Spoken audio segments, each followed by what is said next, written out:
In the shadow-draped corridors of ancient libraries, scribes once trembled as they copied texts so dangerous that kings ordered them burned and church councils condemned them to oblivion. These weren't tales of demons or witchcraft, but something far more terrifying to those in power.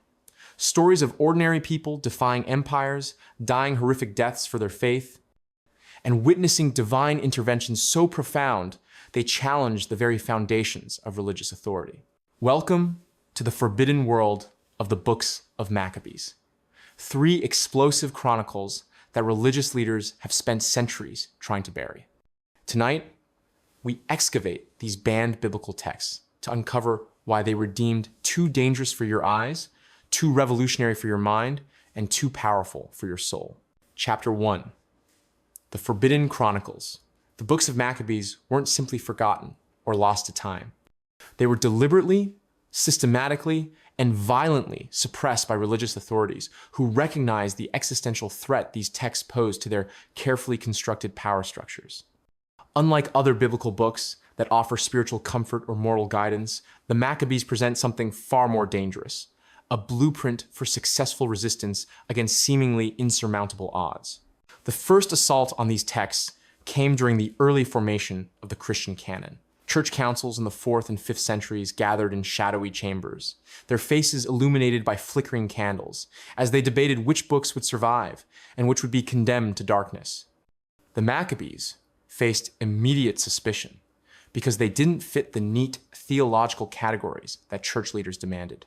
These books told stories of Jews who fought back, who used violence in service of their faith, who received direct divine intervention in their battles against oppressors. For a church increasingly aligned with Roman imperial power, such narratives posed uncomfortable questions. What if other oppressed peoples read these stories and decided to follow the Maccabean example? What if they learned that God sometimes answers prayers with miraculous military victories rather than peaceful submission? The Protestant Reformation brought another wave of suppression. Martin Luther and other reformers, seeking to distinguish themselves from Catholic tradition, rejected books they labeled as apocryphal. But their motivations went deeper than theological purity. The Maccabees contained explicit references to prayers for the dead, to resurrection theology that differed from emerging Protestant doctrine, and to priestly intercession that reformers found threatening to their new religious order. The most sinister aspect of this suppression was its thoroughness. Not content with simply excluding these books from official canons, religious authorities actively hunted down manuscripts. Monastery libraries that once housed complete collections of Maccabean texts suddenly found their shelves mysteriously depleted. Scribes who had spent years copying these works discovered their labors reduced to ash and smoke. Those who dared to preserve or study these banned books faced consequences that extended far beyond mere academic censure. Throughout medieval Europe, possession of certain apocryphal texts could result in charges of heresy, excommunication, or worse. The Maccabees, with their celebration of violent resistance and their promise of resurrection for martyrs, were particularly dangerous in the eyes of authorities who preferred their subjects docile and compliant. Yet the books survived in hidden corners of the Christian world. The Ethiopian Orthodox Church, isolated in the mountains of Africa, preserved all 3 books of Maccabees as part of their biblical canon.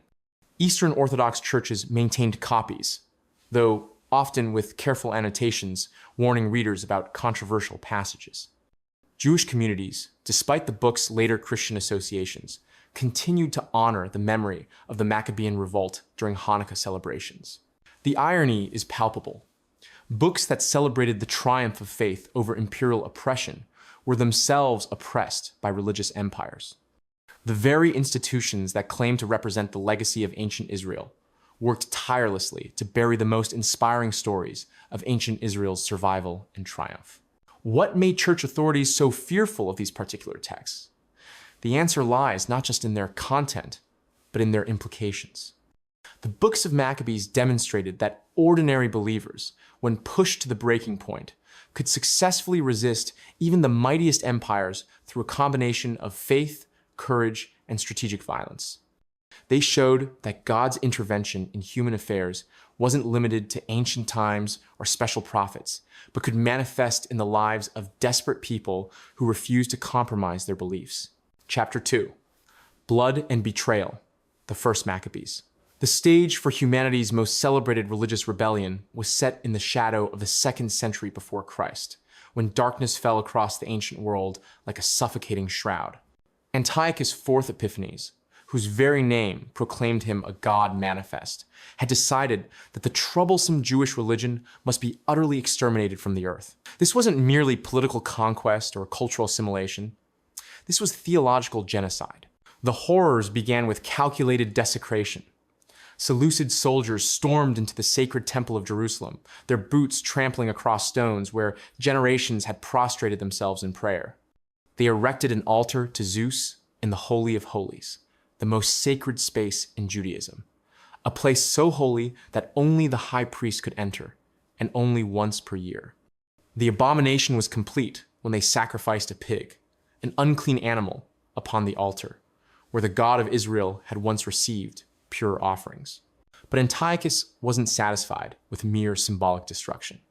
His royal decree went forth across the land like a plague. Every Jewish practice was now punishable by death.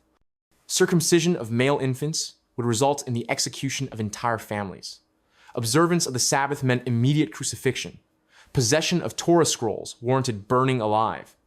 The systematic torture and murder of those who refused to eat pork or offer sacrifices to Greek gods became a daily occurrence throughout Judea. The breaking point came not in Jerusalem's grand temple, but in the small village of Modian, where an aging priest named Mattathias faced the ultimate test of his faith.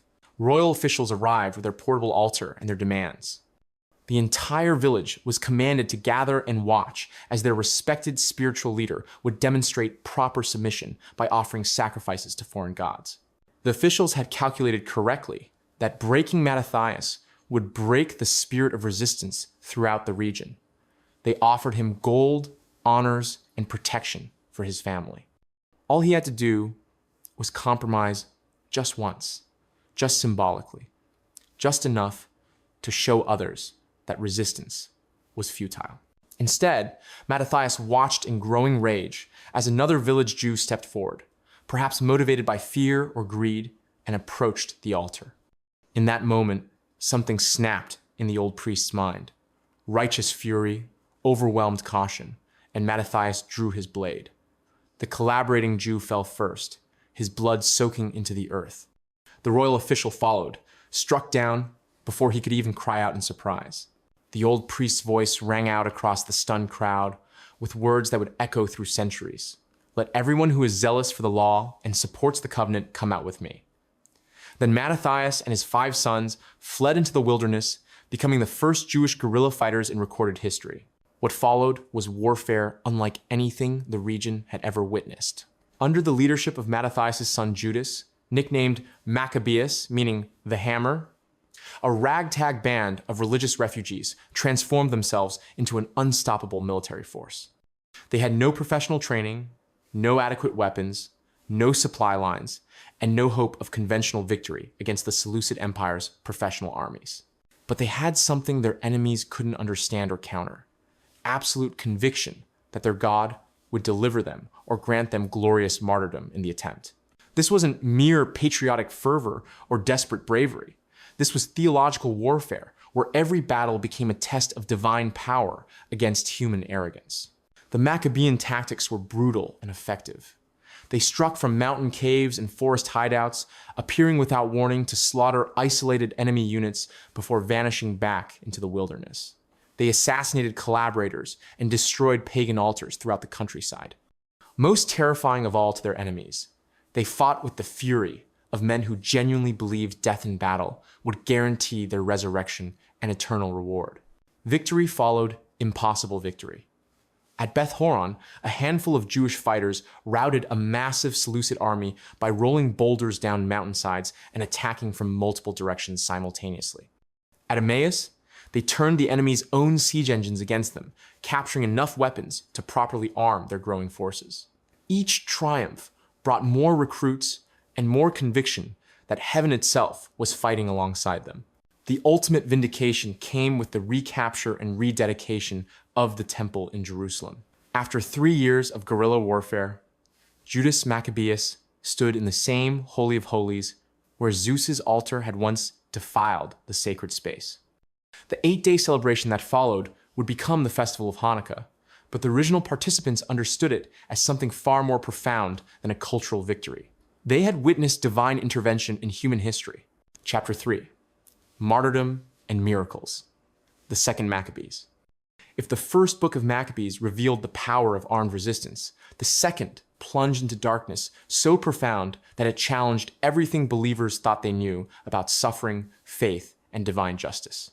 Here, in passages so disturbing that they were deemed unsuitable for most Christian congregations, we encounter torture scenes that would make inquisitors weep, and miracles so dramatic they threatened to overshadow the New Testament itself. The horror began with 7 brothers, young men whose only crime was refusing to eat pork when commanded by the king. What followed was a public spectacle of torture, designed not merely to punish, but to break the spirit of everyone watching. Antiochus IV had learned that martyrdom could inspire resistance unless it was made sufficiently horrible to terrorize potential followers. The first brother had his tongue cut out while still alive, then was scalped and had his hands and feet amputated. Still breathing, still conscious, he was thrown into a giant pan over a fire to be slowly roasted to death, while his 6 brothers and mother were forced to watch. His final words, spoken through mutilated lips, promised that the God of Israel would resurrect him to eternal life, while his torturers would face eternal punishment. The second brother, as he was being scalped, gasped out his own prophecy. "You accursed wretch, you dismiss us from this present life. But the King of the universe will raise us up to an everlasting renewal of life, because we have died for his laws." Each brother in turn endured the same mutilation, the same roasting alive, the same defiant proclamation of resurrection hope. But it was their mother who truly embodied the theological revolution contained in 2 Maccabees. Rather than collapsing in grief or begging for mercy, she encouraged each son as he approached his torture, reminding them that she had given birth to them, but God would give them life again. Her words to her youngest son became legendary. "Do not fear this butcher, but prove worthy of your brothers. Accept death, so that in God's mercy I may get you back again along with your brothers." This wasn't mere maternal strength or philosophical acceptance of death. This was the most explicit statement of resurrection theology found anywhere in ancient Jewish literature, predating and arguably surpassing similar Christian teachings. The mother's faith went beyond hoping for spiritual continuation. She expected physical resurrection, reunion with her tortured sons in restored bodies that would never again know pain. The theological implications were staggering and controversial. If ordinary Jews could expect resurrection based on their faithfulness to the law, what did that mean for concepts of divine justice? If martyrdom guaranteed eternal reward, how should believers respond to persecution? These questions made church authorities profoundly uncomfortable, especially when they were the ones doing the persecuting. But 2 Maccabees offered more than disturbing martyrdom accounts. Its battlefield miracles challenged the very foundations of natural law. During the battle at Beth-zur, when Jewish forces faced certain annihilation, 5 magnificent men on horses with golden bridles suddenly appeared in the sky. These weren't metaphorical or symbolic figures, but literal angelic warriors who rained arrows and lightning bolts on the enemy while shielding Jewish fighters from harm. The description was precise and unambiguous. When the battle became fierce, there appeared to the enemy from heaven 5 resplendent men on horses with golden bridles, and they were leading the Jews. 2 of them took Maccabeus between them, and shielding him with their own armor and weapons, they kept him from being wounded. They showered arrows and thunderbolts on the enemy, so that, confused and blinded, they were thrown into disorder and cut to pieces. Another miraculous intervention involved the prophet Jeremiah appearing in a vision to Judas Maccabeus, presenting him with a golden sword and declaring, "Take this holy sword, a gift from God, with which you will strike down your adversaries." The sword wasn't merely symbolic. It was described as a physical weapon that guaranteed victory in battle. These supernatural elements created serious theological problems for later Christian authorities.